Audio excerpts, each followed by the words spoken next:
Hello friend, हैचटैग electrical MCQ में आपका स्वागत है। पिछले वीडियो की तरह मैं इस वीडियो में लाया हूँ 20 मोस्ट इम्पोर्टेंट इलेक्ट्रिकल एमसीक्यू जो कि आने वाले सभी जे एग्ज़ाम के लिए महत्वपूर्ण होंगे। तो दोस्तों, आपने किसी भी इलेक्ट्रिकल जे के लिए अप्लाई किया है तो ये वीडियो आपके लिए महत्वपूर्ण है। वीडियो को अंत तक देखिएगा। दोस्तों, आप अगर अभी तक इस चैनल पे नए हैं तो चैनल को जल्दी से सब्सक्राइब कर लीजिए और बेल आइकन को प्रेस कर दीजिए ताकि आने वाले नए वीडियो का नोटिफिकेशन आप तक सबसे पहुंच जाए। इस चैनल पर मैं इलेक्ट्रिकल प्रैक्टिस सेट, इलेक्ट्रिकल से रिलेटेड ट्रिक और इलेक्ट्रिकल के लिए जो वैकेंसी निकलती है उसका नोटिफिकेशन, यानी कि इलेक्ट्रिकल से रिलेटेड सभी चीज़ों को अपडेट करता रहता हूँ। तो आप अगर इस चैनल पर नए हैं तो चैनल को सब्सक्राइब कर लीजिए। तो चलिए बिना देर किए हुए इस वीडियो को शुरू करते हैं। दोस्तों, आपको जिस क्वेश्चन का आंसर नहीं आता होगा उस क्वेश्चन का आंसर आप नहीं कीजिएगा, उसको छोड़ दीजिएगा और इस तरह से आप नेगेटिव मार्किंग से बचने का प्रैक्टिस करना है। तो चलिए, पहला क्वेश्चन है, which of the following characteristics should the line support for transmission line possess. Option A है लो कॉस्ट, ऑप्शन बी है high mechanical strength, option C है लॉन्गर लाइफ, ऑप्शन डी है all of the above.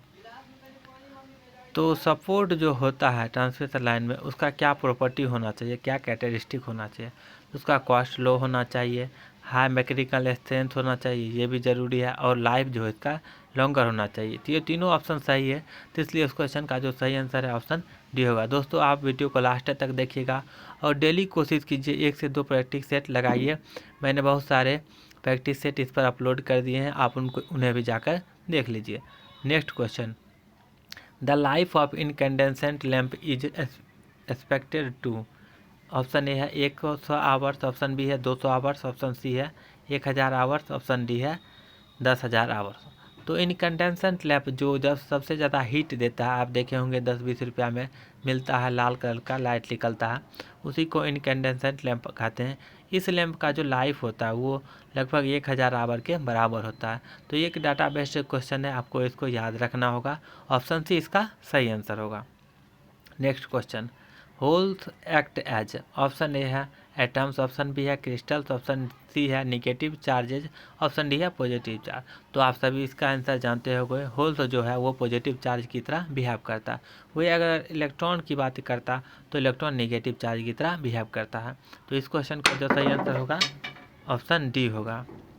Next question, product of apparent power and cosine of phase angle between circuit voltage and current is. Option A है true power, option B है reactive power, option C है volt ampere, option D है instantaneous power. तो ये जो question है power triangle से पूछा गया, आपको पावर ट्रायंगल का नॉलेज होना चाहिए।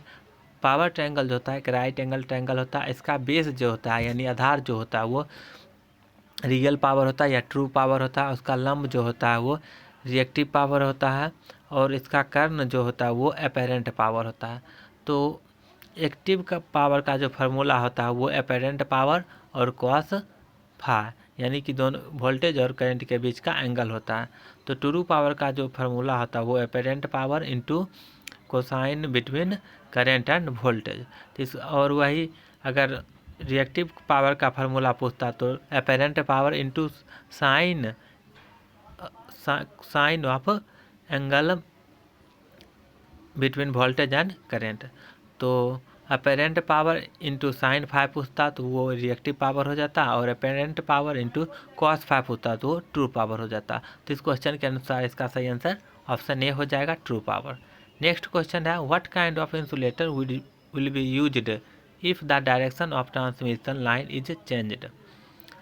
ऑप्शन ए है suspension type insulator, option B है pin type insulator, option C है रबर इंसुलेटर, ऑप्शन डी है स्टेन टाइप इंसुलेटर। तो दोस्तों, सस्पेंशन टाइप इंसुलेटर जो होता है वो हाई वोल्टेज में किया जाता है, ये लो वोल्टेज के लिए इकोनॉमिकल नहीं होता है, तो ये हाई वोल्टेज में यूज किया जाता है। और पिन टाइप इंसुलेटर जो होता है इससे भी एक क्वेश्चन पूछा जाता है एग्जाम में, ये 33 किलो वोल्ट तक यूज किया जाता है। तो इस क्वेश्चन को आप याद रखिएगा। और जब भी कभी हमें किसी इंड पर मुड़ना होता है तो उस वक्त स्टेन टाइप इंसुलेटर का यूज किया जाता है। तो इस क्वेश्चन में पूछा गया कि डायरेक्शन चेंज करना, यानी कि डायरेक्शन जब कि ट्रांसमिशन लाइन या डिस्ट्रीब्यूशन लाइन का जो चेंज किया जाता है वो स्ट्रेंथ टाइप इंसुलेटर के लिए किया जाता है। तो ऑप्शन डी इसका सही आंसर होगा। Next question, N S C R is a dash trigger device. Option A है वोल्टेज, ऑप्शन बी है करंट, ऑप्शन सी है voltage as well as current, option D है नन ऑफ दी अबव। तो S C R जो है 4 layer का device होता है। इसमें 3 टर्मिनल होता है, एक एनोड होता है, एक कैथोड होता है, एक गेट होता है। गेट को जो है कंट्रोलिंग टर्मिनल भी कहा जाता है और एस सी आर जो होता है current terminal, current triggered device होता है। तो इस क्वेश्चन का जो सही आंसर होगा ऑप्शन बी होगा। Next question, the number of electrical degrees passed through in one revolution of a 6 pole synchronous alternator is. Option A है 1080, ऑप्शन बी है 700, ऑप्शन सी है 1200, ऑप्शन डी है 3000। तो एक रिवॉल्यूशन में पूछा गया है, तो एक रिवॉल्यूशन में 360 डिग्री होता है, लेकिन यहाँ पे पोल की संख्या 6 है, इसलिए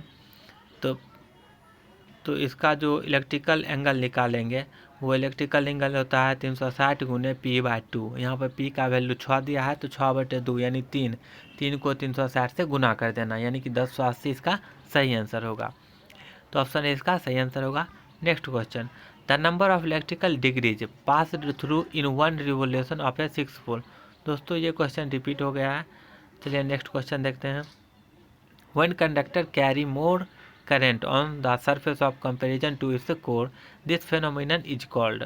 ऑप्शन है कोरोना, ऑप्शन बी है फेरेंटी इफेक्ट, ऑप्शन सी है स्किन इफेक्ट, ऑप्शन डी है प्रॉक्सिमिटी इफेक्ट। तो जब करंट का डिस्ट्रीब्यूशन यूनिफॉर्म नहीं होता है यानी अनयूनिफॉर्म होता है तो उस कंडीशन में जो होता है स्किन इफेक्ट होता है। स्किन इफेक्ट में क्या होता है, करंट का डिस्ट्रीब्यूशन सरफेस पर ज़्यादा होता है और इसके कोर में कम होता है, तो अनइक्वल करंट डिस्ट्रीब्यूशन होता है स्किन इफेक्ट में। तो क्वेश्चन में पूछा गया है कि सरफेस पर जो करंट होगा वो ज़्यादा होगा कोर की तुलना में, कि ये किस इफेक्ट में होता है, तो ये स्किन इफेक्ट में होता है। ऑप्शन सी इसका सही आंसर होगा।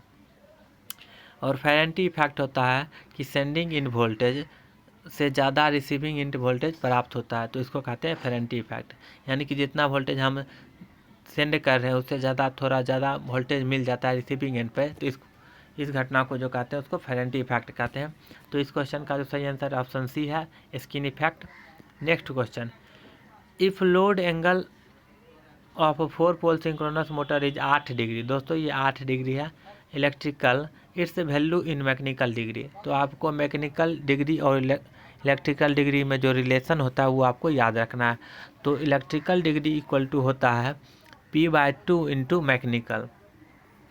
तो इलेक्ट्रिकल दिया हुआ है 8 और इक्वल टू हो जाएगा 4/2 गुने मैकेनिकल, यानी कि 8/2 यानी कि 4 इसका सही आंसर हो जाएगा। तो मैकेनिकल डिग्री 4 डिग्री हो जाएगा, तो ऑप्शन डी इसका सही आंसर होगा। Next question, an auto transformer starter is suitable for. Option A है star connector induction motor, option B है delta connected induction motor, option C है both A and B, option D है none of the above. तो starter का जो काम होता है शुरुआत में मोटर जो है हाई करंट को लेता है, तो इस हाई करंट को कम करने के लिए, लिमिट करने के लिए स्टार्टर का यूज किया जाता है। तो स्टार्टर का जो ऑटो ट्रांसफार्मर स्टार्टर का जो सेकेंडरी वाइंडिंग होना चाहिए वो स्टार कनेक्टेड में होता है, लेकिन अगर यही मोटर की बात करें तो मोटर स्टार कनेक्टेड भी हो सकता है या डेल्टा कनेक्टेड भी हो सकता है। तो इसको जो ऑटो ट्रांसफार्मर जो सूटेबल होता है वो दोनों के लिए सूटेबल होता है, स्टार कनेक्टेड या डेल्टा कनेक्टेड इंडक्शन मोटर। तो ऑप्शन सी इसका सही आंसर होगा।